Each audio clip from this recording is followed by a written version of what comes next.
ಆ ರೈತ ಕೊಳವೆಬಾವಿ ದುರಂತ ಪ್ರಕರಣಗಳನ್ನು ಕಣ್ಣಾರೆ ಕಂಡು ತುಂಬಾ ವ್ಯಥೆಪಟ್ಟಿದ್ರು. ಇಂಥ ಪ್ರಕರಣ ಮೇಲಿಂದ ಮೇಲೆ ನಡೆಯುತ್ತಿದ್ರು ಜನ ಎಚ್ಚೆತ್ತುಕೊಂಡಿಲ್ಲಬೇಕೆ?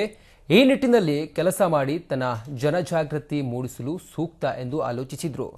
ಕಾರ್ಯೋನ್ಮುಖರಾದರು. ಅವರು ಮಾಡಿದ ಕಾರ್ಯವೇನು ಇಲ್ಲಿದೆ ನೋಡಿ ವರದಿ.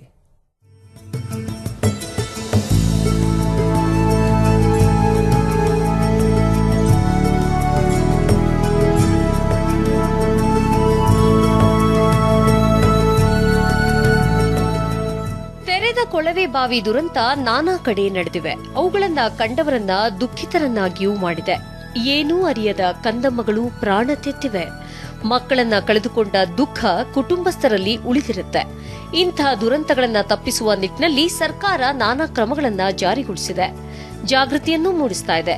ಈ ನಿಟ್ಟಿನಲ್ಲಿ ತಾನು ಕಾರ್ಯಪ್ರವೃತ್ತನಾಗಬೇಕು ಅಂತ ಆ ರೈತರು ಯೋಚನೆ ಮಾಡಿದ್ರು. ಪ್ರಗತಿಪರ ರೈತ ಶಿವಣ್ಣ ಚಳ್ಳಕೇರಿ, ಕೊಪ್ಪಳ ಜಿಲ್ಲೆ ಗಂಗಾವತಿ ನಿವಾಸಿ. ಇವರು ಕೊಳವೆ ಬಾವಿ ದುರಂತಗಳನ್ನ ಮರೆತಿರಲಿಲ್ಲ. ಆ ದುರ್ಘಟನೆಗಳು ಇವರನ್ನ ಬಾಧಿಸುತ್ತಲೇ ಇತ್ತು. ಆದ್ರಿಂದ ಏನೋ ಈ ಬಗ್ಗೆ ಗ್ರಾಮಸ್ಥರುಗಳಿಗೆ ಅರಿವನ್ನ ಮೂಡಿಸುತ್ತಾರೆ. ತೆರೆದ ಕೊಳವೆ ಬಾವಿ ಮುಚ್ಚಿದವರಿಗೆ ತಲಾ 500 ರೂಪಾಯಿ ಸ್ವಂತ ಹಣ ನೀಡ್ತಾ ಬಂದಿದ್ದಾರೆ.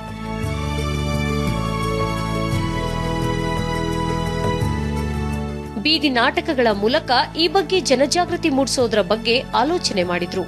ಪರಿಣಾಮಕಾರಿಯಾಗಿ ಕಿರುನಾಟಕ ಬರೆದ್ರು. ತಮ್ಮದೇ ಆದ ತಂಡ ಕಟ್ಟಿದ್ರು. ಈ ಬೀದಿ ನಾಟಕಗಳು ಕೊಪ್ಪಳದ ಹಲವು ಕಡೆ ಪ್ರದರ್ಶನಗೊಳ್ಳುವಂತೆ ಮಾಡತೊಡಗಿದ್ರು. ಇದಕ್ಕೆ ಬಂದ ಸ್ಪಂದನ ಅತ್ಯುತ್ತಮವಾಗಿದೆ. ಅನೇಕರು ತೆರೆದ ಬಾವಿ ಮುಚ್ಚೋದಾಗಿ ತಿಳಿಸಿದ್ದಾರೆ. ಮುಚ್ಚಿದ ನಂತರ ಶಿವಣ್ಣ ಅವರಿಗೆ ಕರೆ ಮಾಡಿ ತಿಳಿಸಿದ್ದಾರೆ. ಅಷ್ಟು ಪರಿಣಾಮಕಾರಿಯಾಗಿದೆ ಇವರು ಆಡ್ತಿರುವ ಬೀದಿ ನಾಟಕ.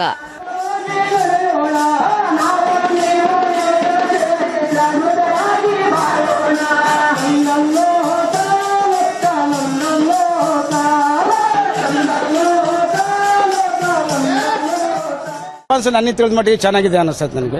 ಆಮೇಲೆ ಕರಪತ್ರನೂ ಇದೆ. ಕರಪತ್ರ ಎಲ್ಲ ಬಸ್ ಸ್ಟ್ಯಾಂಡ್ನಾಗೆಲ್ಲ ಕೊಟ್ಟು ಎಲ್ಲ ಇದು ಮಾಡಿದ್ವಿ. ರೆಸ್ಪಾನ್ಸ್ನು ಚೆನ್ನಾಗಿದೆ.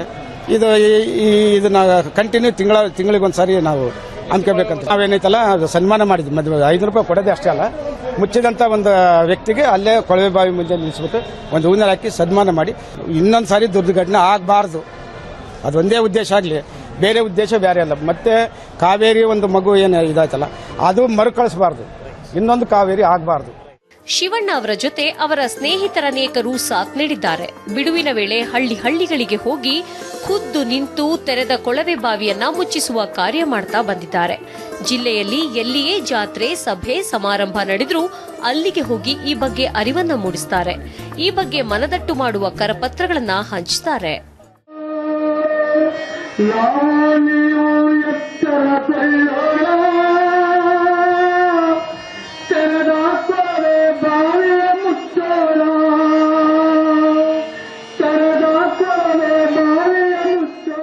ತೆರೆದ ಕೊಳವೆ ಬಾವಿಯಿಂದ ನಾವು ರೈತರು ಕೊಳವೆ ಬಾವಿ ಹಾಕಿಸ್ತೀವಿ, ನೀರು ಬೀಳಿಲ್ಲ ಅಂದ್ರೆ ಅಲಕ್ಷ್ಯ ಮಾಡಿ ಹಂಗ ಬಿಟ್ಟು ಹೋಗ್ಬಿಡ್ತೀವಿ.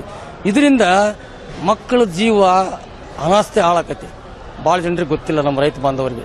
ಅದಕ್ಕೆ ನಾವು ಈ ಇದ್ದದ್ದನ್ನ ಇದ್ದಂಗ ನಮ್ಮ ಜನರ ಎದುರಿಗೆ ಹಳ್ಳಿಗೆ ಹೋಗಿ ಇಡ್ಲಾಕ, ಸನ್ನಿವೇಶವನ್ನು ಹೇಳಕ ಬೀದಿ ನಾಟಕದ ಮೂಲಕ ಮತ್ತು ಜಾಗೃತಿ ಗೀತೆಗಳ ಮೂಲಕ ಕಾರ್ಯಕ್ರಮವನ್ನ ಮಾಡಿ ಜಾಗೃತಿ ಅಭಿಯಾನ ಕಾರ್ಯಕ್ರಮವನ್ನ ಮಾಡ್ತಾ ಇದ್ದೀವಿ. ಕೊಳವೆ ಬಾವಿ ದುರಂತ ನಡೆದಾಗ ಅದನ್ನ ಖುದ್ದು ನೋಡಿದವರು, ಟಿವಿಯಲ್ಲಿ ವೀಕ್ಷಿಸಿದವರು, ನೋಡಿದವರು ಮರುಗ್ತಾರೆ. ನಂತರ ದೈನಂದಿನ ಜೀವನದ ಒತ್ತಡದಲ್ಲಿ ಅದನ್ನ ಮರೆತು ಬಿಡೋರೇ ಹೆಚ್ಚು.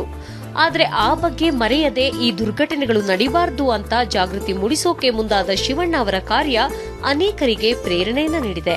ಅಂಥವರು ಈ ದುರಂತ ಮತ್ತೆ ನಡೆಯದಂತೆ ಎಚ್ಚರ ವಹಿಸ್ತಾ ಇದ್ದಾರೆ, ಇತರರಿಗೂ ತಿಳಿಸ್ತಾ ಇದ್ದಾರೆ.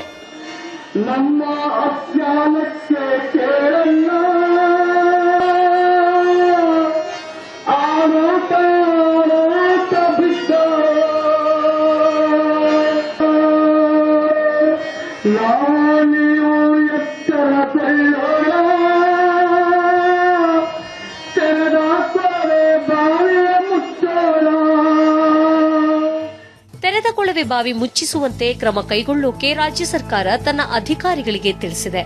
ಅವರು ತಮ್ಮ ಕರ್ತವ್ಯ ಮಾಡ್ತಿದ್ದಾರೆ. ಜನತೆ ಕೂಡ ಸರ್ಕಾರದ ಜೊತೆ ಕೈ ಜೋಡಿಸಿದ್ರೆ ಕೆಲಸ ಪರಿಣಾಮಕಾರಿಯಾಗಿರುತ್ತೆ. ಈ ದಿಶೆಯಲ್ಲಿ ಶ್ರಮ ವಹಿಸಿದ ಶಿವಣ್ಣ ಚಳ್ಳಕೇರಿ ಅವರು ಸಮಾಜಕ್ಕೊಂದು ಮಾದರಿಯೇ. ಛಾಯಾಗ್ರಾಹಕ ಉಮೇಶ್ ಅಬ್ಬಿಗೇರಿ ಜೊತೆ ರಾಜಪ್ಪ ಬನಿದಿನಿ, ಸುದ್ದಿ ಟಿವಿ, ಕೊಪ್ಪಳ.